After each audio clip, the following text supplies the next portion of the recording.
Spectrum पढ़ना है वो है लाइन स्पेक्ट्रम, उसका कौन सा, हाइड्रोजन का। तो हाइड्रोजन स्पेक्ट्रम की बात हो रही थी। Hydrogen spectrum is an example of line emission spectrum, it is an example of line emission spectrum. Second point इसमें क्या है, in this the second point is what, second point होगा इसके केस में लाइन स्पेक्ट्रम के, when an electric discharge is passed through, when, एक minute,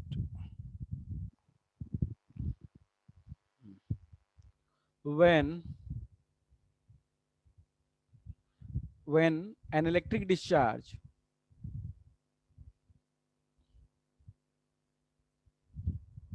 when an electric discharge is passed through the hydrogen gas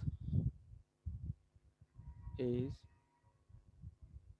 passed through is passed through hydrogen gas at low pressure, through hydrogen gas at low pressure, at low pressure, at low pressure, a high bluish light is emitted. क्या होता है, अब bluish light, एक blue colour की light emit होती है, अब bluish light is emitted, a bluish light is emitted when electric discharge is passed through the hydrogen atom या hydrogen gas at low pressure। क्या किस कलर की लाइट प्रोड्यूस होती है, हमने देखा ब्लू कलर की। थर्ड पॉइंट है, this light shows the discontinuous line spectrum, this light shows discontinuous line spectrum, not continuous, okay, discontinuous line spectrum of a several isolated sharp lines, of several isolated sharp lines, अलग अलग lines होती हैं, sharp lines through the prism,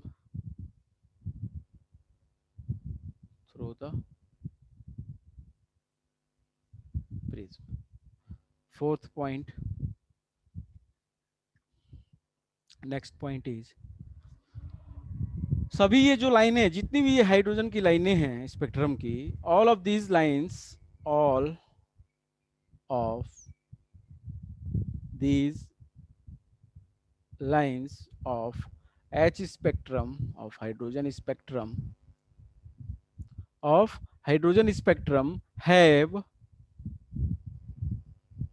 have मैंने नाम बताए थे कुछ, lamin, बामर,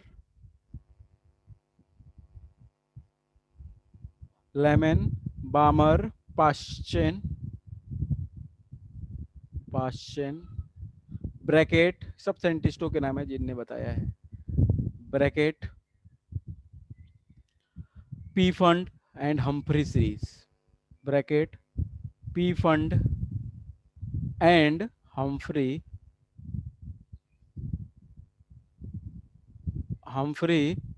series. Total इतनी सीरीज बनती है। लैमन इंपॉर्टेंट है ये, Lyman, Balmer, Paschen, bracket, Pfund, Humphrey, 1 2 3 4 5 6, total 6 series है।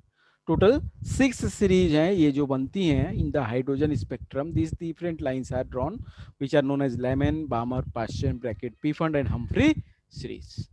ठीक है, these spectral lines were named, these lines were named, और ये लिखने की जरूरत नहीं है, these lines are named after the name of the scientist, जो बंदे ने, जिस साइंटिस्ट ने इनका काम किया है, जिसने इसका इन्वेंशन किया है, जिसने इसको बारे में बताया है, वो एक्चुअली उनके नाम के ऊपर इनका नाम पड़ा है। ठीक है, ठीक है। अब इवेलुएट करना है हमको wavelength of various H lines. इसके लिए भी एक बंदे ने फॉर्मूला दिया, टू कैलकुलेट या टू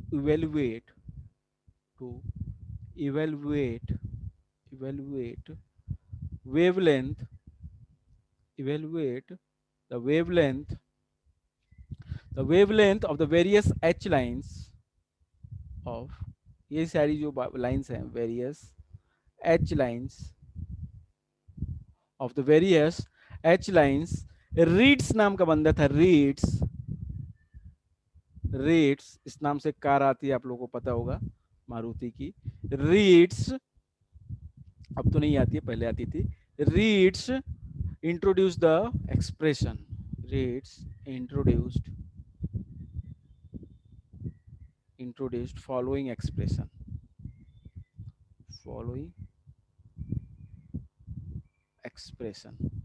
क्या है एक्सप्रेशन, कैसे निकालते हैं हम इसको निकालते हैं हम लोग, nu is equals to wave number निकालने का इसने फॉर्मूला दिया था, न्यू बार, हमको सबको पता है nu bar is wave number which is written as 1 by lambda, which is written as, एक मिनट रुको जरा,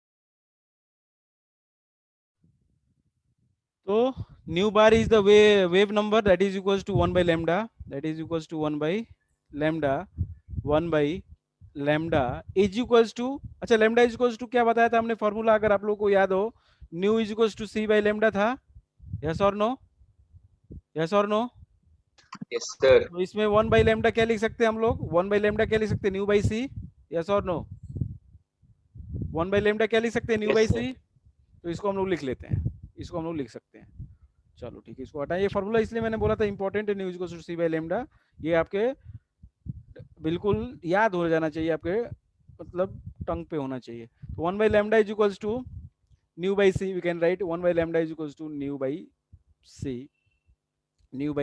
सी is equals to r is a constant, Rydberg constant है r, into bracket 1 by n1 square 1 upon n1 square minus 1 upon n2 square, 1 by n1 square minus 1 by n2 square, where r is the universal constant, r is what, universal constant, Rydberg constant, r where r is Rydberg constant, physics में भी use होता है ये constant, Rydberg constant, इसकी value होती है, Rydberg constant is universal constant, मैं bracket में लिख देता हूँ, यूनिवर्सल कांस्टेंट है, इसकी वैल्यू चेंज नहीं होगी, ठीक है, सबको पता ही है, यूनिवर्सल कांस्टेंट है ये Rydberg कांस्टेंट, इसकी वैल्यू होती है 109678, Rydberg constant is equals to क्या होती है 109678, यूनिट क्या होगा, क्या लगता है आपको, क्या होगा यूनिट,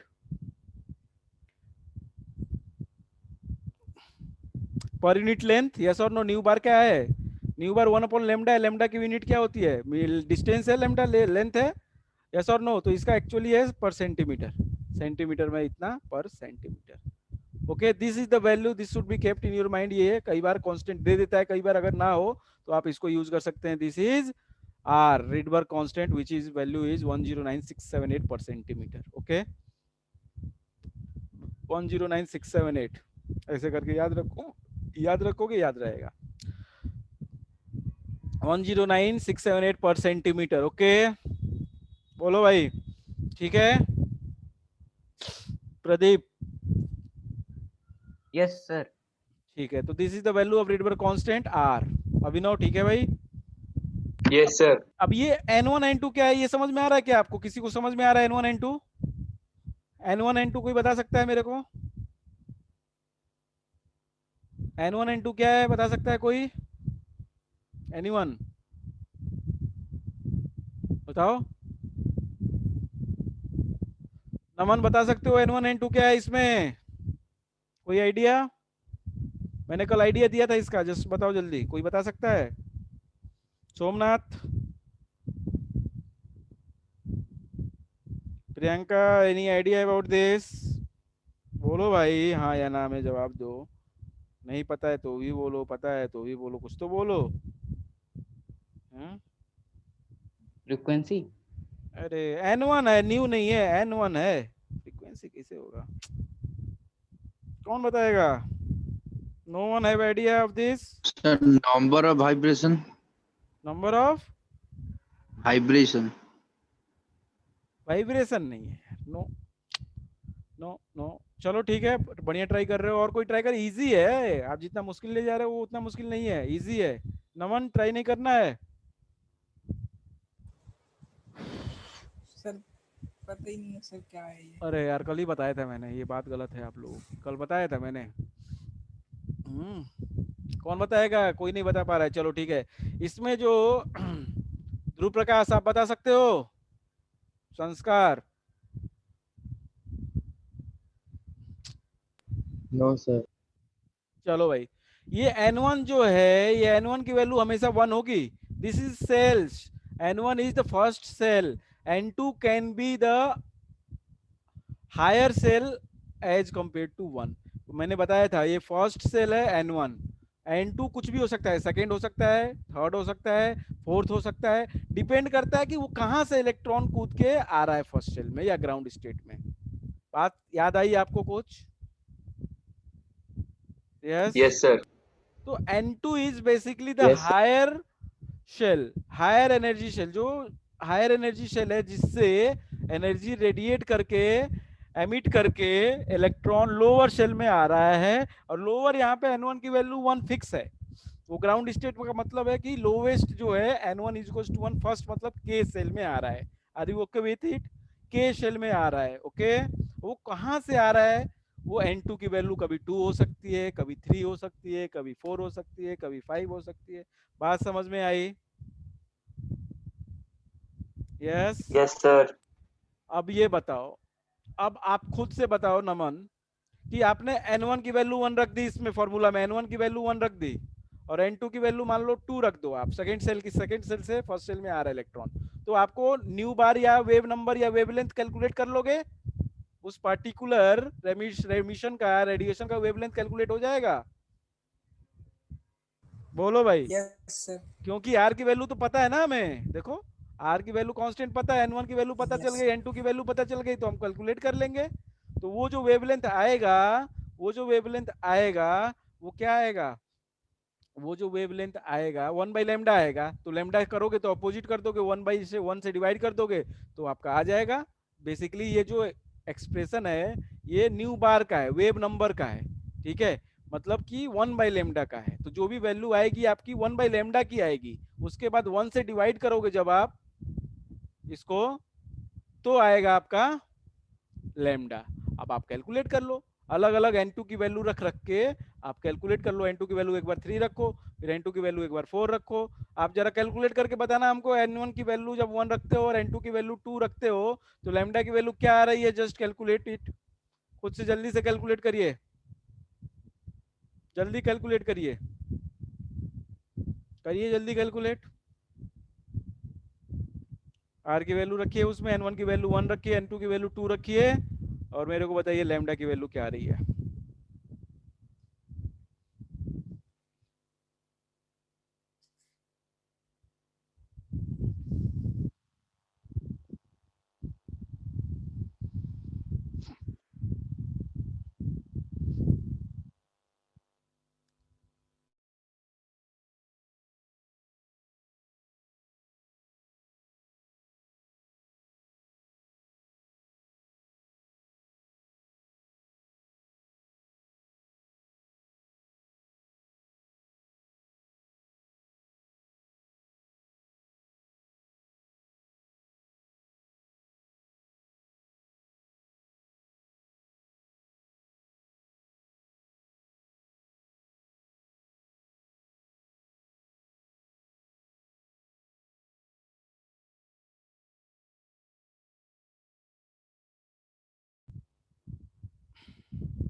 किसी ने किया? हुआ किसी का? सर कर रहे हैं सर, एक मिनट। करो करो करो। सर वैल्यू किसकी बतानी सर? लेमडा की भाई बतानी लैम्डा, ना? हाँ लैम्डा की आएगी वैल्यू, लैम्डा की निकालनी है। इससे में आप सबकी वैल्यू निकाल सकते हो, न्यू की भी वैल्यू निकाल सकते हो। सी की Yes, वैल्यू पता होती है 3 इंटू 10 पावर 8, सी की वैल्यू पता सर होती है। सर 1/82258.5। Yes sir. अब अगर आप उसको 1 से डिवाइड करोगे तो बहुत छोटी वैल्यू आएगी वो, ठीक है, बहुत छोटी वैल्यू आएगी, तो वो वेवलेंथ होगा। Yes sir. समझ में आ रही है सबको बात? आप कैलकुलेट कर सकते हैं इस तरीके से, यस और नो? आप फ्रीक्वेंसी भी निकाल सकते हैं, Yes, फ्रीक्वेंसी sir. फ्रीक्वेंसी भी निकाल सकते हैं भाई, पुटिंग द वैल्यू ऑफ सी। सी की वैल्यू सबको पता है होती है 3 इंटू 10 पावर 8, 3 इंटू 10 पावर 10 रख देना यहाँ पे सेंटीमीटर पर सेकेंड। यूनिट का खास ख्याल रखना आप लोग, कभी भी आप लोग अब 11th में आ गए हो, क्या है कि यूनिट का बहुत खास ख्याल रखना। अगर यूनिट में गड़बड़ी की, कई बार क्या होता है सब चीज आप सही करते हैं, केवल यूनिट को ध्यान नहीं देते हैं, तो आपका पूरा मेहनत बेकार हो जाता है। तो बेटा please be focus and be very careful while calculating on the units, okay? Units के ऊपर खास ख्याल रखना जरूरी है। कई बार जेई में क्वेश्चन केवल यूनिट कन्वर्जन के ऊपर आता है, कई बार क्वेश्चन आया हुआ है, इसलिए कभी यूनिट को हल्के में मत लेना, ठीक है? जब भी कैलकुलेशन करते हो आप उसमें यूनिट भी रखा करो, यूनिट को प्रॉपर फोकस किया करो, ठीक है? संस्कार बात समझ में आ रही है? जिसको आदत नहीं है,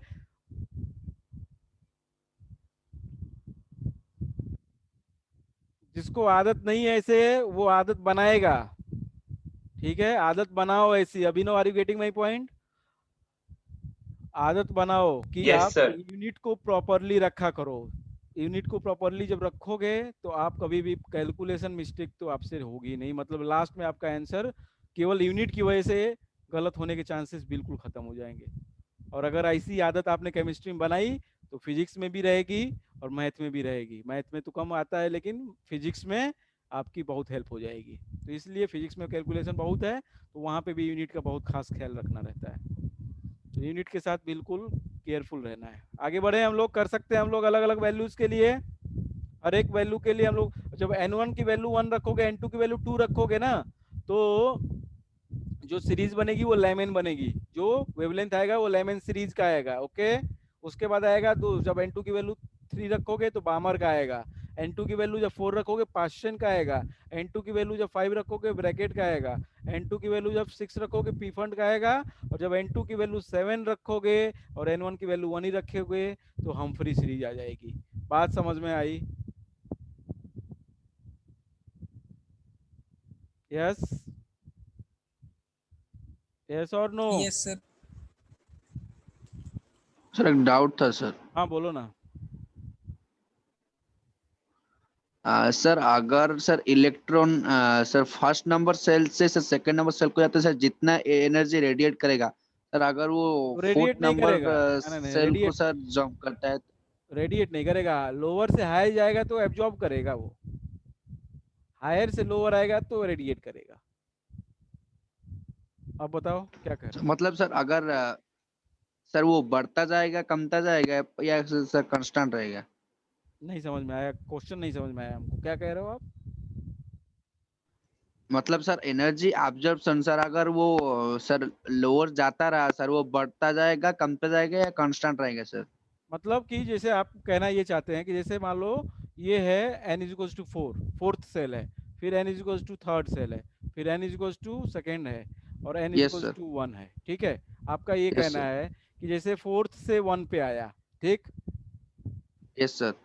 थर्ड से 1 पे आ सकता है, 2 से 1 पे आ सकता है। ये कह रहे हो कि आप सबका एनर्जी क्या बराबर होगा, यही पूछना चाहते हो आप? Yes sir. नहीं, कैसे होगा बराबर? कैसे बराबर हो जाएगा भाई? वेवलेंथ अलग अलग होगी ना ये सबकी।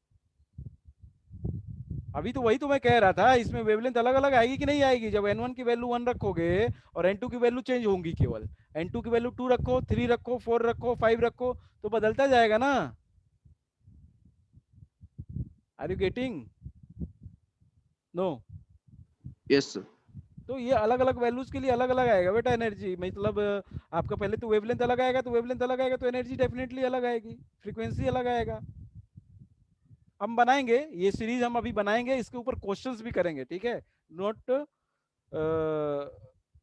do not take problem, do not take tension about this, we'll handle this with the numericals, okay? Numericals करेंगे हम लोग इसके, तो आपको और अच्छे समझ में आ जाएगा। बस इतना ध्यान रखो कि अलग अलग एनर्जी, मैंने ये भी बोला था कि जैसे N1 है, ये N की वैल्यू 1 है, फर्स्ट सेल है, ये N की वैल्यू 2 है, सेकेंड सेल है, ये थर्ड सेल है। तो मैंने ये बोला था आपको, अभी आपको समझा नहीं है आपने ये बात, अभी आपको ये समझ में नहीं आया, हम हमारी इंफॉर्मेशन मैंने दी है आपको, अभी समझ में नहीं आया होगा कि क्यों N2 की एनर्जी ज्यादा है और N1 की एनर्जी कम है, और क्यों N3 की एनर्जी ज्यादा है N2 से या N1 से, ये एनर्जी क्यों ज्यादा है, ये अभी आपको समझ में नहीं आया है। I have just given the information, okay?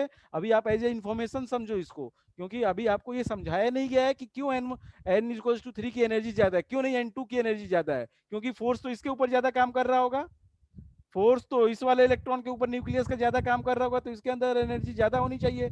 आप तो ये भी कह Yes, sir. सकते हो, लेकिन फोर्स ज्यादा होने के बावजूद भी इसमें क्या है, एनर्जी ज्यादा होती है। तो that on that point will come later on, okay? आएंगे हम उस पर चर्चा करेंगे, उसको विस्तार में डिटेल में चर्चा करेंगे उसके ऊपर।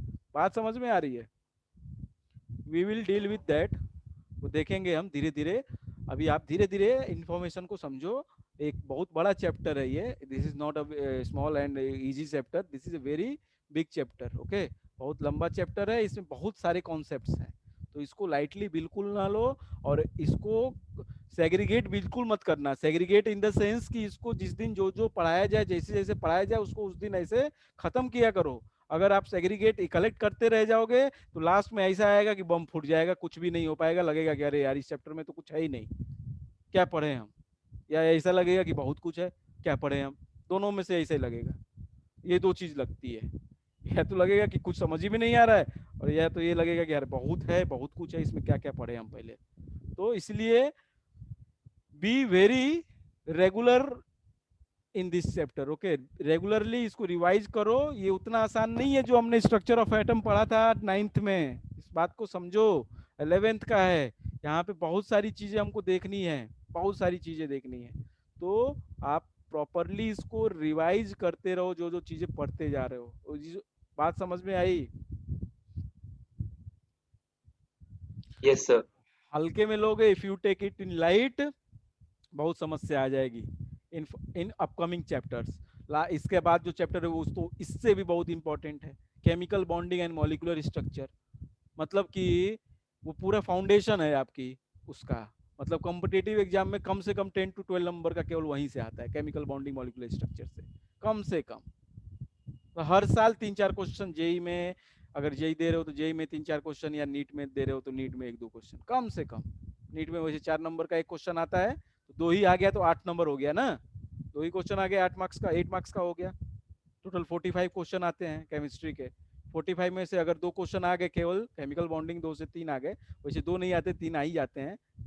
अच्छे क्वेश्चन आसान अगर पूछ लिया, कई सारे मूड में आ गया तो 5-6 पूछ लेगा वो, तो 30 अगर 6 का पूछ लिया तो 6 क्वेश्चन आ गए, तो 34 25 26 मार्क्स के आ गए।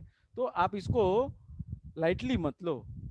ये चैप्टर से भी, स्ट्रक्चर ऑफ एटम से भी कई बार कितने सारे क्वेश्चन आते हैं, कई बार कितने सारे क्वेश्चन आते हैं जेई में, कम से कम 3-4 क्वेश्चन मैं दिखाऊंगा आपको पेपर में, कम से कम। तो आप हर एक चैप्टर को, 11th का हर एक चैप्टर काफी, केमिकल में तो काफी, बुक 1 जो है, पार्ट 1 जो है उसमें काफी इंपॉर्टेंट है, केमिकल बॉन्डिंग है। इसके बाद केमिकल बॉन्डिंग के बाद फिर हम मॉलिक्यूलर स्ट्रक्चर के बाद क्या पढ़ेंगे, पीरियोडिक टेबल पढ़ेंगे। पीरियोडिक टेबल फिर भी थोड़ा सा ठीक है। उसके बाद आ जाएगा केमिकल इक्विलिब्रियम, बहुत इंपॉर्टेंट चैप्टर है। थर्मोडायनेमिक्स और ज्यादा इंपॉर्टेंट, मतलब ये सारे इक्वली इंपॉर्टेंट हैं।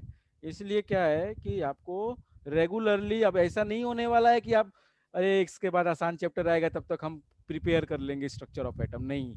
इसके बाद जो चैप्टर आएगा उसमें आप इतने ज्यादा घुस जाएंगे कि आपको पता ही नहीं चलेगा कि इसके पहले क्या पढ़ा था हमने। अभी तो केवल ये फिजिकल है, ऑर्गेनिक आएगी, ऑर्गेनिक में हम जीओसी करेंगे, जनरल ऑर्गेनिक केमिस्ट्री, वहां पे तो हवा ही नहीं लगेगा कि फिजिकल में पढ़े क्या थे हम लोग, बिल्कुल दिमाग से निकल जाएगा कि ये केमिकल बॉन्डिंग क्या था और ये क्या था वो क्या था। इसलिए कह रहा हूं मैं कि बी रेगुलर, बहुत रेगुलर रहना पड़ेगा। जीओसी अगर क्लास जब जैसे करेंगे हम लोग तो फिर पता चलेगा कि यार इस दर तो कुछ हमारे याद ही नहीं आ रहा है। इसलिए क्वेश्चंस करो, क्वेश्चन करने लायक अब हम लोग पढ़ चुके हैं, क्वेश्चंस करो और 2-4 दिन के बाद क्वेश्चंस और ज्यादा करने लायक हम लोग हो जाएंगे, हम क्वेश्चंस भी लेंगे और आप रिवाइज करते रहो थ्योरी चीज को। चलो आगे बढ़े हम लोग, ठीक है। अब हम बात करते हैं कुछ सीरीज की या थ्योरीज की, जो हमने थ्योरीज पढ़ी है।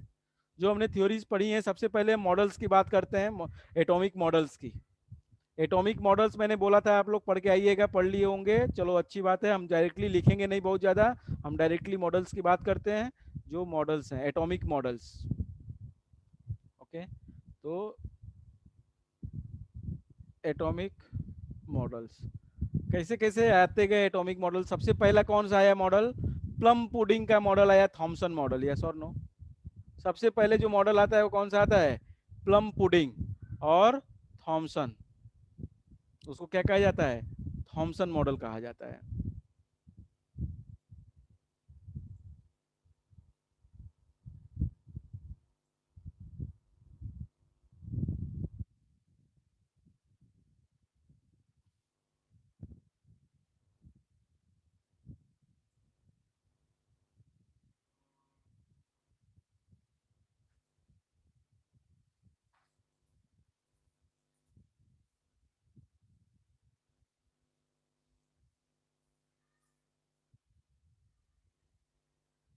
देखो तो पॉइंट आप देखते रहो बस, हम लिखेंगे नहीं इसमें कुछ खास, क्योंकि आपको मैंने बोला था जो पॉइंट नहीं समझ में आएगा वो हम बताएंगे थोड़ी बहुत।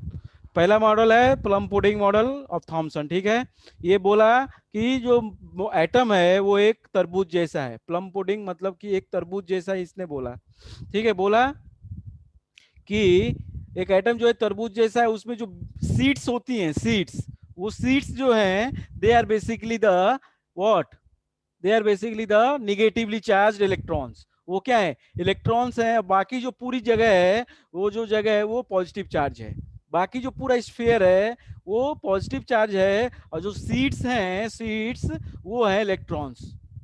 Okay, he suggested, he suggested that the atom is positively charged sphere having the electrons embedded uniformly, giving an overall picture of plum pudding. Okay, is it okay? Yes, sir. और ये मॉडल फेल हो गया कि नहीं? ये model हो गया fail.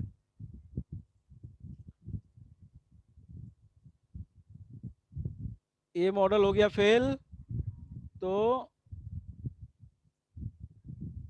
देख लो, this model failed to explain the line spectrum of an element and the scattering experiment of the Rutherford. ये मॉडल, ये स्पेक्ट्रम को बिल्कुल नहीं समझा पा रहा था। वैसे तो एटम का मॉडल ही गलत बताया इसने, एटम का मॉडल ही गलत बताया। इलेक्ट्रॉन को क्या कर दिया, ये फिक्स कर दिया, मूव कर ही नहीं रहे हैं, ऐसे करके होगा तो ये फेल हो गया था ये, ठीक है।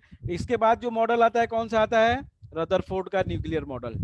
रदरफोर्ड ने डिस्कवरी की न्यूक्लियस की, सेकेंड मॉडल आता है। इसमें किसी को दिक्कत है? बोलो भाई जल्दी। No sir. प्लम पुडिंग में किसी को दिक्कत? नो वन, चलो सबने पढ़ा है भाई। रदरफोर्ड का जो मॉडल आता है न्यूक्लियर मॉडल, रदरफोर्ड का जो मॉडल आता है इसके बाद वो होता है न्यूक्लियर मॉडल, ठीक है।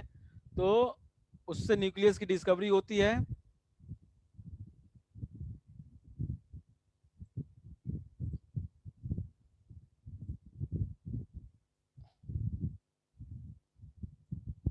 देखिए जरा पढ़ लीजिए आप। Rutherford's nuclear model. Rutherford carried out the experiment on the bombardment of thin gold foil. सबको पता है गोल्ड फॉइल एक्सपेरिमेंट हुआ था। कितना mm की? 10⁻⁴ मिलीमीटर, 10⁻⁴ मिलीमीटर, बहुत पतली, ठीक है, foil with high velocity, high speed, positively charge alpha particles. क्या इसमें मिस कर रहा है? Alpha particles, alpha particles, alpha particles, ठीक है। Alpha particles emitted emitted from radium and gave the following observation based on this experiment. ठीक है, कुछ ऑब्जर्वेशन, कितने ऑब्जर्वेशन इनने किए थे? 3 ऑब्जर्वेशन, उसके बेस पे 3 कंक्लूजन सबको याद होंगे, वो ऑब्जर्वेशन कंक्लूजन्स। यस और no? Most of the alpha particles, most of the alpha particles pass without any deflection. ज्यादातर पार्टिकल्स क्या किए? पास कर दे, सीधे चले गए बिना विदाउट एनी डिफ्लेक्शन के, विदाउट एनी डिफ्लेक्शन के ज्यादातर पास कर गए ऐसे ही। उसके बाद कुछ जो हुए वो क्या हुए? डिफ्लेक्ट किए, डिफ्लेक्ट किए, कुछ जो पार्टिकल्स थे वो डिफ्लेक्ट हो गए, और बहुत कम जो है वो सेम पाथ पे रिवर्ट हुए, सेम पाथ पे पीछे आए। ठीक है, वो ओनली फ्यू मतलब आउट ऑफ 1 आउट ऑफ 10,000। ये डेटा बहुत डायनेमिक सा है, कहीं कहीं 20,000, कहीं कहीं 10,000 ऐसे करके लिखा हुआ है, तो इसके ऊपर आप ज्यादा चर्चा ना कर सकें तो सही है। आउट ऑफ 10,000, 10,000 20,000 में से कोई एक पार्टिकल जो होता है वो बिल्कुल उसी पाथ पे, ओरिजिनल पाथ पे वापस आता है, बिल्कुल उसी पाथ पे वापस आता है। ये 3 ऑब्जर्वेशन उन्होंने नोट किए, ये 3 ऑब्जर्वेशन इन्होंने नोट किए। उसके बाद क्या किया? उसके बाद उसके बेसिस पे इन्होंने क्या दे दिया? अपना कंक्लूजन दे दिया। उसके बेसिस पे इन्होंने अपना कंक्लूजन दे दिया।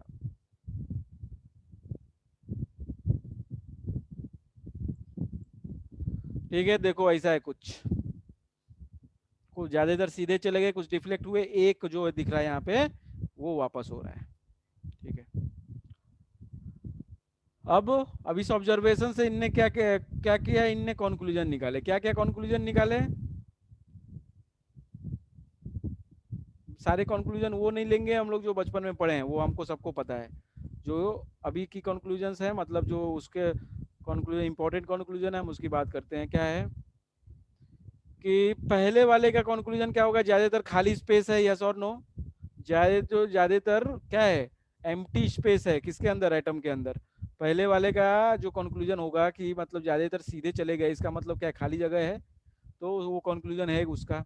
दूसरी वाले का कंक्लूजन क्या होगा कि कोई सेम चार्ज का, अब alpha particle positively charge helium nucleus के जैसे कंपेयर किए जाते हैं, सबको पता है। This is positively charge helium nucleus, positively charge 2He4, helium के न्यूक्लियस से कंपेयर किया जाता है इसको। ठीक है, और तीसरा, अब वो डिफ्लेक्ट हो रहा है अवे डिफ्लेक्ट हो रहा है, मतलब सेम चार्ज का है। और तीसरा क्या है? डिफ्लेक्ट मतलब अपोजिट पाथ पे, सेम पाथ पे रिवर्ट हो रहा है, मतलब 180 डिग्री पे। तो उसको कहेंगे क्या हम लोग? उसको क्या कहेंगे हम लोग? कि बहुत जो चीज है एक सॉलिड चीज है, एक बीच में क्या है? सॉलिड है, स्फीयर है, जिससे टकरा के वापस आ रहा है। ठीक है, लेकिन कंक्लूजन जो हमारे लिए इंपॉर्टेंट है वो ये conclusion, from this above observation he concluded that electrically neutral.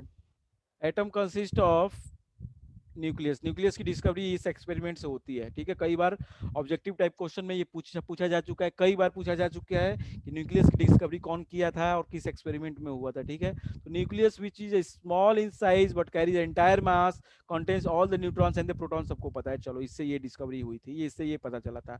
Extra nuclear part which contains the electron, this model with this model was similar to the solar system. कौन सा मॉडल? कई बार ये भी पूछ लिया गया है कि कौन सा एटॉमिक मॉडल जो है वो सिमिलर टू सोलर सिस्टम है, that is Rutherford atomic model. Rutherford nuclear model या atomic model is similar to solar system. Is it okay Priyanka? बोलो भाई बेटा।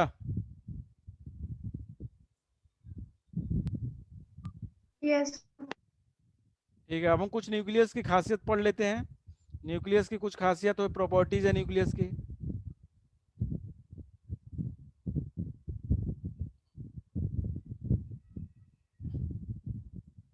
क्या है प्रॉपर्टीज ऑफ न्यूक्लियस में? Nucleus is very small heavy positively charge portion of the atom and located at the centre of the atom. all the positive charge of the atom, that is proton, are present in nucleus. Nucleus contains neutrons and protons, and hence these particles collectively known as nucleons. Hence these particles are collectively known as nucleons. Nucleons इसको कहते हैं हम लोग। ठीक है, the size of the nucleus very important, is of the order of 10⁻13 centimetre, या कई बार इसको बोला जाता है क्या? 10⁻15 मीटर हो जाएगा। यस और नो? यस और नो? यस और नो? बोलो भाई। न्यूक्लियस का साइज जो Yes. है वो 10⁻⁻15 मीटर के ऑर्डर का होता है, ध्यान से। और एटम का साइज 10⁻10 10⁻12 वैसे होता है। ओके अभिनव, ठीक है? ज्यादा तेज हो रहा है क्या?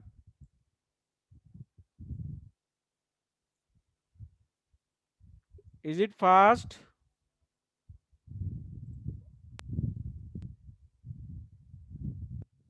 बोलो भाई। No, sir. समझ में आ रहा है तो?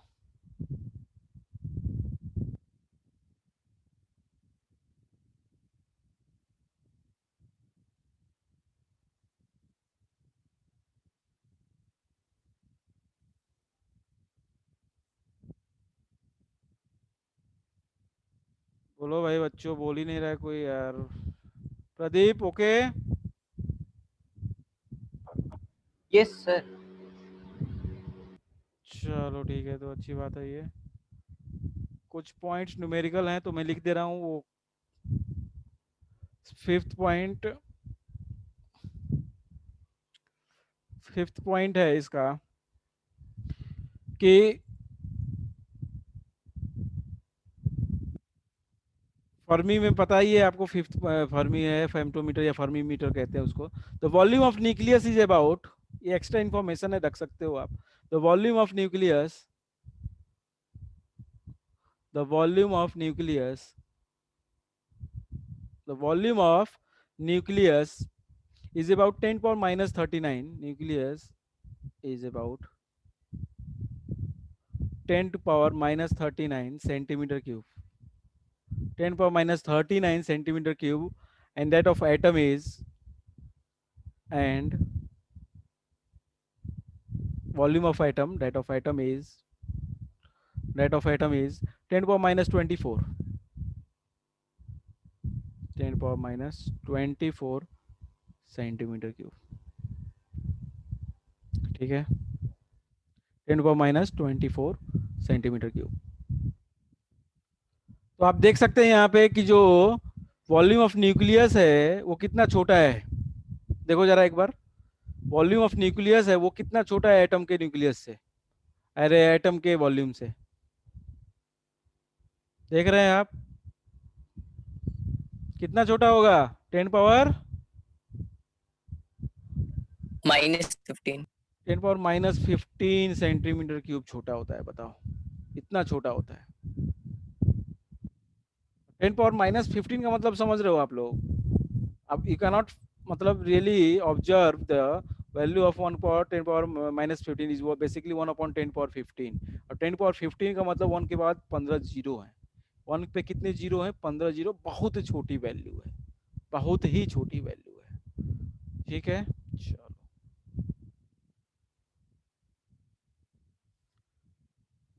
ऐसे अगर हम बात करते हैं डेंसिटी की, density of nucleus is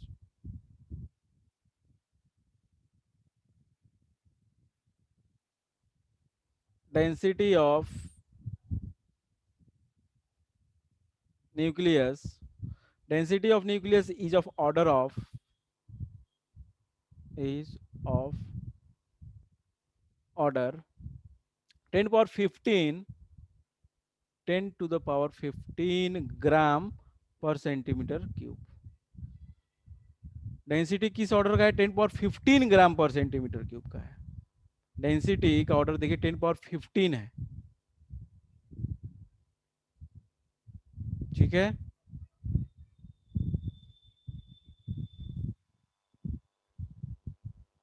okay, बात समझ में आई? Yes sir. आपको पता है कैसे निकाला गया है? डेंसिटी इज इक्वल्स टू क्या होता है? Mass by volume. Density is equals Yes, to sir. होता क्या है? सबको पता कैसे निकाला गया होगा, आप समझिए जरा। डेंसिटी इज इक्वल्स टू होता है मास अपॉन वॉल्यूम। न्यूक्लियस की डेंसिटी की बात कर रहे हैं हम। मास जो भी होगा वो प्रोटॉन और न्यूट्रॉन का मास होगा, ठीक है? मास तो पता ही है हमको। वॉल्यूम अगर हमने माना है कि जो न्यूक्लियस है वो स्फीयर है, if if nucleus is a sphere, अगर वो स्फीयर है तो स्फीयर का वॉल्यूम क्या होता है भाई? स्फीयर का वॉल्यूम क्या होता है? स्फीयर का वॉल्यूम क्या होता है? 4/3 pi r cube. Very good, 4 4 by 3 pi r cube. Pi into r into cube. Volume होता है क्या? 4/3 पाई आर क्यूब। लेकिन इसका मल्टीप्लाई इसका करना पड़ेगा किससे? एवोगैड्रो नंबर से, 6.023 इंटू 10^20। ये होगा नीचे की वैल्यू, ये आएगा आपका डेंसिटी। इस तरीके से आप डेंसिटी निकाल सकते हैं। ठीक है, वैसे आपको जरूरत नहीं पड़ेगी इतना सब कुछ की, बस आपको इन्फॉर्मेशन के लिए, ये आपकी बुक में नहीं दिया है, मत सोचो आप खोजोगे बुक में आपको मिल जाएगा, नहीं मिलेगा। ठीक है, ये मैं दे रहा हूँ इन्फॉर्मेशन क्योंकि आपको होनी चाहिए। आप कुछ लोग कॉम्पिटिटिव के लिए भी बैठना चाहते हैं, बैठेंगे या हम लोग कराते हैं, इसलिए मैं दे रहा हूँ एक्स्ट्रा इन्फॉर्मेशन, ये आपको रहनी चाहिए। क्वेश्चंस न्यूमेरिकल वगैरह में आता है काम, या आइडिया रहना चाहिए एटलीस्ट। ठीक है, now the limitation of Rutherford. Limitation, कमी क्या रह गई? ड्रॉबैक्स क्या है? What is the drawback of Rutherford? कोई बताएगा? कमी क्या रह गई? ड्रॉबैक क्या है रदरफोर्ड के मॉडल का?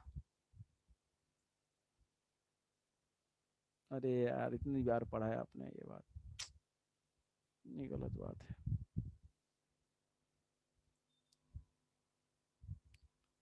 ड्रॉबैक है बहुत इंपॉर्टेंट, जरा देखो। Drawback of Rutherford's model, it does not obey the Maxwell theory of, बहुत इंपॉर्टेंट है, मैक्सवेल थ्योरी ऑफ इलेक्ट्रोडायनेमिक्स।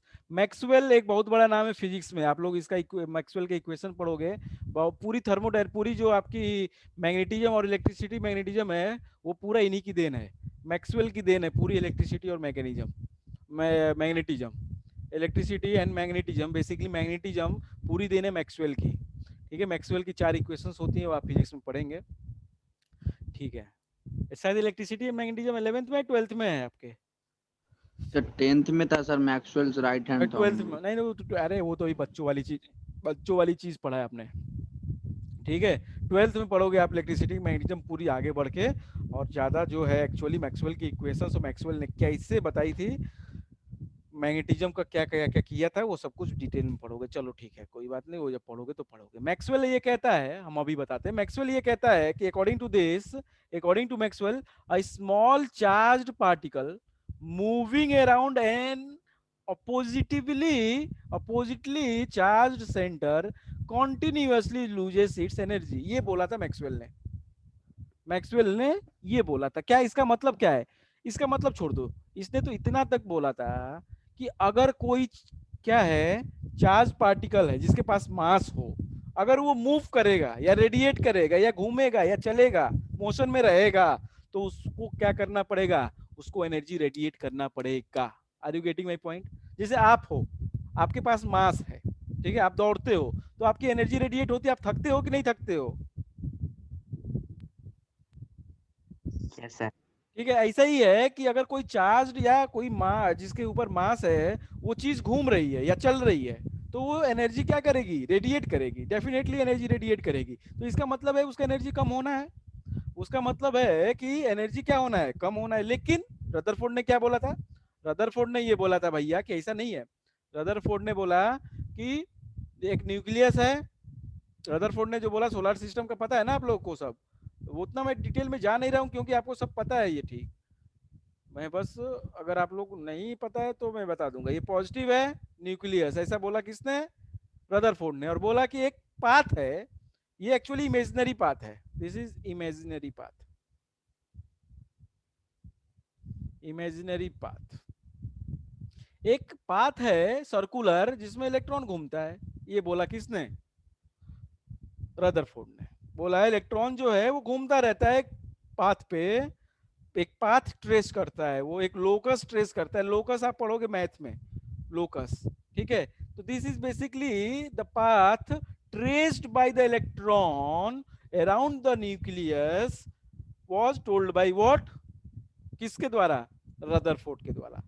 ठीक, तो अगर इसी पाथ में ये घूमता रहेगा बेटा, तो इसका मतलब ये घूमता है, घूमते चल रहा है, और ये चल रहा है, अगर सोचो जरा, अगर ये चल रहा है, मूव कर रहा है एक सर्कुलर पाथ में, तो मैक्सवेल ने बोला यार ये तो आपने गलत बोल दिया, ये तो आपने गलत बोल दिया, अगर ये मूव कर रहा है तो इसका एनर्जी तो रेडिएट होगा ही, इसमें क्या होगा, एनर्जी तो रेडिएट करेगा ये, अगर एनर्जी रेडिएट किया तो ये नजदीक आता जाएगा इस न्यूक्लियस के, यस और नो? Yes, sir. अगर ये एनर्जी रेडिएट करेगा, और डेफिनेटली करेगा, इस मैक्सवेल की बात को, अरे आपके आइंस्टीन ने भी सही बोली थी, एनर्जी मास का इक्विवेलेंस दिया था उनने, ठीक है, उन्होंने भी सही बोली थी मैक्सवेल की बात को कि भाई बिल्कुल सही बात है ये। तो रदरफोर्ड की बात, या रदरफोर्ड का जो कहना था, ये गलत हो गया कि इलेक्ट्रॉन जो है वो घूमता ही रहेगा एक सर्कुलर पाथ पे, कुछ बता नहीं पाए वो। ठीक है, बात समझ में आई? एनर्जी लूज करेगा, एक ऐसा समय आएगा, कहता है कौन, मैक्सवेल की थ्योरी के अनुसार, अगर एक ऐसा है कि अगर ये एनर्जी लूज किया तो एक ऐसा समय आएगा कि ये घूमते घूमते स्पाइरल पाथ आ जाएगा, एक कैसा पाथ आ जाएगा इसके लिए, ऐसा नहीं घूमेगा वो, एक स्पाइरल पाथ पे आ जाएगा, मतलब ऐसे घूम रहा था, ऐसे घूमते घूमते क्या हुआ, वो पाथ स्पाइरल हो गया। स्पाइरल का मतलब पता है ना आपको, सबको पता होगा,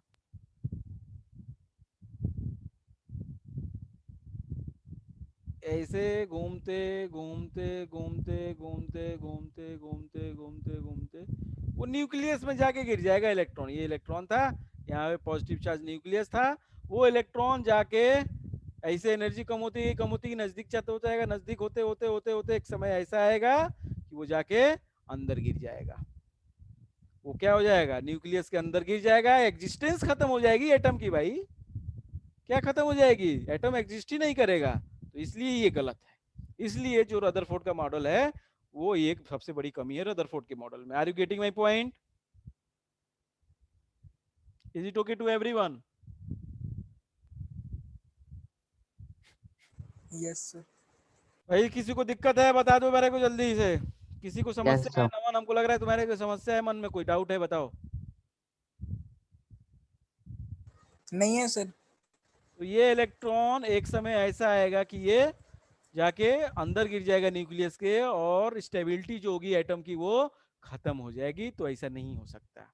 तो भाई साहब आते हैं बोहर। तो if an electron does so, अगर वो करता है ऐसा, it should also continuously lose its energy and should set up a spiral motion ultimately falling, ये फॉलिंग होगा, फेलिंग नहीं होगा, falling into the nucleus. It could not explain the line spectra of the atom, ये दूसरी बात थी कि इनने लाइन स्पेक्ट्रम या डिसकंटिन्यूअस स्पेक्ट्रम कोई भी नेचर नहीं बता पाए, रदरफोर्ड ने कोई भी नेचर नहीं बता पाया, ये तो बात छोड़ दो कि स्पेक्ट्रम का तो बात ही नहीं कर पाई है, तो ये हमको लिखना तो है ही, स्पेक्ट्रम हम लोग पढ़ चुके हैं, तो ये तो समझा नहीं पाए थे स्पेक्ट्रम को, तो ये तो बताना ही है कि रदरफोर्ड ने स्पेक्ट्रम नहीं समझा पाया था, और पहली बात ये सबसे बड़ी कमी थी, ये एनर्जी रेडिएट करता है according to Maxwell theory of electrodynamics. So basically the stability of atom is vanished due to the Rutherford model. Rutherford model के अनुसार अगर हम चलें तो उसमें कोई स्टेबिलिटी नहीं रहेगी किसी एटम में। Is it okay to everyone? बोलो भाई, ठीक है? तो सोमनाथ,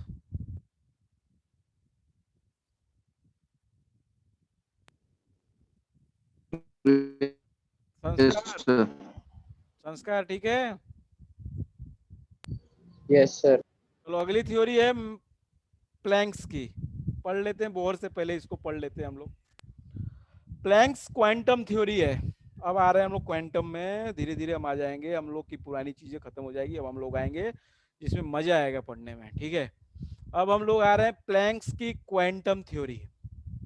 क्या कहता है प्लैंक्स कि ब्लैक बॉडी के बारे में सुना है क्या आप लोगों ने?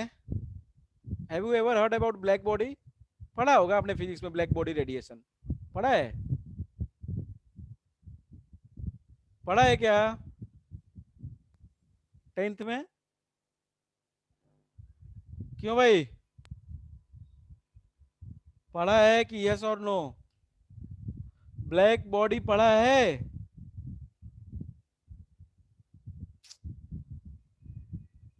यस और नो?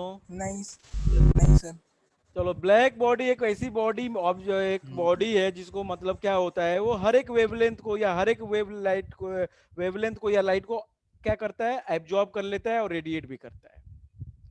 ठीक है, एब्जॉर्ब कर लेता है, black body absorbs all the radiations. ठीक है, जैसे ब्लैक कलर का अगर कपड़ा पहनते हो आप तो बहुत गर्मी होती है अगर धूप है तो, क्यों? क्योंकि वो सभी रेडिएशंस को एब्जॉर्ब कर लेता है, सभी रेडिएशंस को एब्जॉर्ब कर लेता है। ठीक है, तो when a black body is heated, जब वो हीट होगा तो it emits the thermal radiations of the different wavelength और the frequency. To explain these radiations, Max Planck, एक बंदा था, put forward a theory called Planck's quantum theory. क्या कहता है ये? The radiant energy which is emitted और absorbed, या तो एमिट करता है या तो एब्जॉर्ब करता है जो, भाई ये ब्लैक बॉडी, ये केवल ब्लैक बॉडी के लिए बोला इनने, is not continuous but discontinuous in the form of small discrete packets of energy. क्या होता है? एक पैकेट ऑफ एनर्जी में ये सब सिलसिला होता है। ये जितनी भी एनर्जी का रेडिएशन या एमिशन होता है या एब्जॉर्प्शन है, ये जो एब्जॉर्ब करेगा रेडिएशन को या जो एमिट करेगा, एक पैकेट में करेगा, discrete packets of energy, continuously नहीं करता है। This is not continuous but actually it is discontinuous. क्या होता है? डिसकॉन्टिन्यूअस होता है। Each such packet of energy is called quantum. हर एक पैकेट को हम लोग क्या कहते हैं? क्वांटम कहते हैं। Each packet is of known as energy, each packet of energy is known as quantum, और इन केस ऑफ लाइट उस क्वांटम को हम लोग फोटोन कहते हैं। ये तो चर्चा आप लोग की हुई होगी, पहले मैंने ही बताया ये तो कई बार। यस और नो? प्लैंक ने बोला, प्लैंक्स ने बोला कि भैया ऐसा है कि एक ब्लैक बॉडी जो भी एमिशन करती है या रेडिएशन करती है, एब्जॉर्ब करती है या एमिट करती है, कोई भी रेडिएशन, वो क्या करती है? कॉन्टिन्यूअस नहीं करती है। या आपके घर पे जो ट्यूबलाइट जलती है या बल्ब, आपने सुना भी होगा कि वो ट्यूबलाइट क्या होती है, उसका फ्लिप होता है, वो लगातार नहीं जलता है। Are you getting my point? वो इतना तेज उसके फ्लक्चुएशन होते हैं कि वो लगता है कि लगातार जल रही है।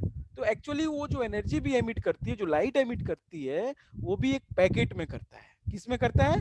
पैकेट में करता है। सनलाइट भी हो चाहे कोई भी हो, सनलाइट इज एक्चुअली माना गया है कि एक ब्लैक बॉडी है। सन इज ऑल्सो माना गया है ऐसा कि वो ब्लैक बॉडी है। ओके, क्योंकि ब्लैक बॉडी ऐसी बॉडी है बेटा जो अगर रेडिएशन करे तो उसका टेम्परेचर ना चेंज हो।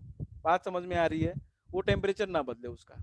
तो इस तरीके के कैसे पैकेट्स में एनर्जी रेडिएट करते हैं, जिसको पैकेट ऑफ एनर्जी को हम क्वांटम कहते हैं। और उस लाइट के केस में इस पैकेट को हम लोग क्या कहते हैं? एक क्वांटम ऑफ एनर्जी को हम फोटोन कहते हैं। क्या कहते हैं? फोटोन कहते हैं। ऐसा बोला प्लैंक्स ने। Is it okay? Is it okay to everyone? Yes sir. चलो फिर ठीक है, कल यहाँ से कंटिन्यू करेंगे।